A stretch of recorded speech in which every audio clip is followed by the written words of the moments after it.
전설야당, 모슴과 국왕 사이, 맹꽁이 오원. 아무래도 죽여야겠어. 고구려 봉상왕은 아우돌고가 왕위를 노린다고 의심해 즉위 다음 해인 293년 반역죄로 처형했습니다. 고구려 왕권은 부자 상속 혹은 형제 상속으로 이어졌는데 의심 많은 성격의 봉상왕은 형제 상속이 불가능하도록 조치한 것입니다. 봉상왕은 돌고 아들 을불도 죽이려 했습니다. 을부를 보는 즉시 처형하라.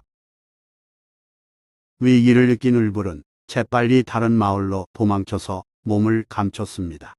여기저기 떠돌던 을불은 수실천 음모의 집에서 머슴살이로 연명했습니다. 을불의 정체를 모르는 음모는 마침 머슴이 잘 들어왔다고 생각해 혹독하게 부려먹었습니다. 왜 이렇게 꾸물거려? 빨리 일해. 음모네 집 옆에는 연못이 있었는데 밤이면 맹꽁이가 떼지어 울었습니다. 맹꽁이는 짝짓기 때가 되면 수컷이 한껏 소리를 내어 암컷에게 구애합니다. 한 놈이 맹맹거리면 다른 놈은 꽁꽁거리면서 자기 목소리를 암컷에게 전달하려고 했습니다.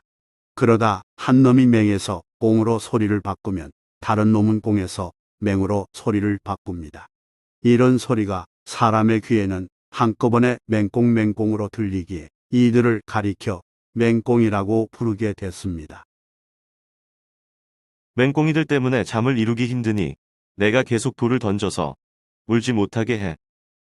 음모가 저녁마다 연못에 돌을 던지라고 지시한 바람에 낮에 나무를 하여 지친 을불은 제대로 잠을 자지 못했습니다. 꾸벅꾸벅 졸다가 맹꽁이가 울면 여지없이 주인에게 혼났기에 뜬 눈으로 밤을 새우곤 했습니다. 너무 힘들었기에 을불은 한 해 만에 음모네 집에서 나왔습니다. 을불은 차선책으로 동촌 사람과 동업하여 소금 장사를 시작했습니다. 배를 타고 바닷가로 가서 소금을 산 다음 다시 내륙으로 들어와 이윤을 붙여 파는 고된 일이지만 피신 생활로는 적당한 까닭입니다. 하루는 배를 타고 압록강에 이르렀을 때의 일입니다. 그날 을불은 사수천 어느 노파의 집에 머무르면서 그 대가로 소금 한 말을 주었습니다. 당시 소금은 무척 귀했기에 하룻밤 숙박료치고는 매우 많이 준 것입니다. 그런데도 노파는 소금을 더 요구했습니다. 한 말만 더 주소. 을불은 그건 곤란하다며 거절했습니다. 을불을 쫓아낼 경우 노파는 받은 소금을 돌려주어야 하므로 못마땅한 표정을 지으면서도 일단 방으로 들어가 자도록 해주었습니다. 그리고는 을불이 자는 동안 나쁜 일을 꾸몄습니다. 다음 날 을불은 소금을 지고 그 집을 떠났습니다. 그로부터 얼마 지나지 않아 노파가 허겁지겁 쫓아와서는 을불에게 자기 신발을 내놓으라고 요구했습니다. 을불이 무슨 말이냐면서 생사람 잡지 말라고 대응했으나 노파는 소금짐을 더듬더니 자기 신발을 꺼냈습니다. 간밤에 노파가 몰래 넣어둔 것이지만 을불은 미처 몰랐으므로 크게 당황했습니다. 노파는 도둑놈을 그대로 두면 안 된다고 소리치며 압록태수에게 고발했습니다. 태수는 두 사람의 말을 모두 들은 뒤 노파의 손을 들어주었습니다. 을불의 소금짐에서 신발이 나온 이상 도둑이 분명해 보였기 때문입니다. 을불의 형편없는 옷차림도 한몫했습니다. 도둑질도 나쁜데 반성도 없구나. 태수는 소금을 모두 노파에게 주게 하고는 을불에게 매를 때렸습니다. 을불은 매를 맞으면서도 억울하다고 항변했지만 아무 소용없었습니다. 관아에서 쫓겨난 을불은 세상의 각박함에 치를 떨면서 앞으로의 살 길을 걱정했습니다. 그 무렵 계속된 흉년에도 불구하고 봉상왕은 궁궐을 대규모로 증축하여 백성의 원성을 샀습니다. 국상 창조리가 부당함을 간했으나 왕은 듣지 않고 오히려 창조리를 벌하려 했습니다. 이대로 가다가는 나라가 망하겠소. 이에 창조리는 다른 신하들과 봉상왕 폐위를 모의했습니다. 창조리는 신이 많은 부하 조불 소우에게 을불이 갈 만한 곳을 샅샅이 뒤져서 반드시 찾아오라고 했습니다. 소우는 비류와 강가에서 마침내 을불로 추정되는 사람을 발견했습니다. 그의 얼굴은 파리하고 몸은 몹시 말랐으나 소우가 기색을 살피니 보통 사람이 아니었습니다.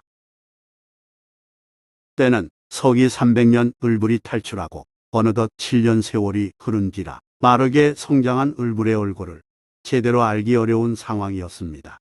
그럼에도 불구하고 을불이라고 확신한 소우는 배를 타고 있는 장부에게 나아가 공손히 절하고 상황을 아뢰었습니다. 지금 국왕이 무도하기에 국상께서 여럿이나 왔자고 왕을 폐하려 합니다. 그리고 인자하신 왕손을 모시려 합니다.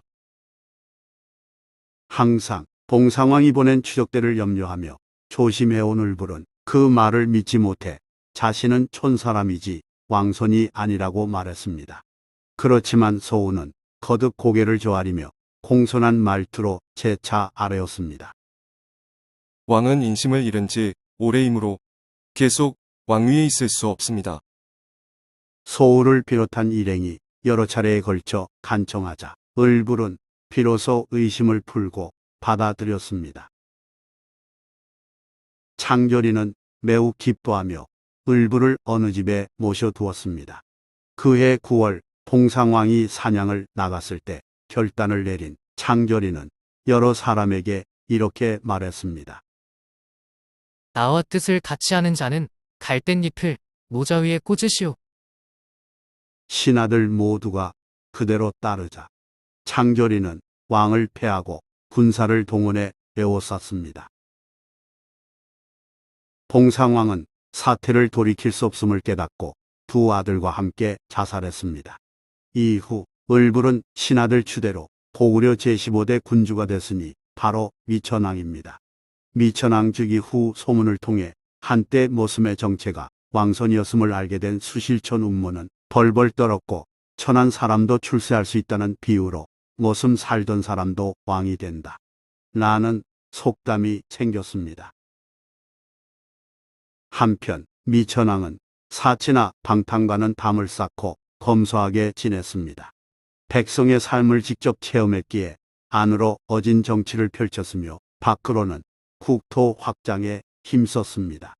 302년 현도군을 공격해 적군 8,000명을 사로잡았고 313년 낙랑군을 공략하여 멸망시킨 후 314년 대방군을 정벌해 영토로 삼았으니 이로써 미천왕은 고구려 영토를 북부까지 확장했습니다. 좋아요 및 구독은 만물유래 전설야담 영상 제작에 큰 힘이 됩니다. 고맙습니다.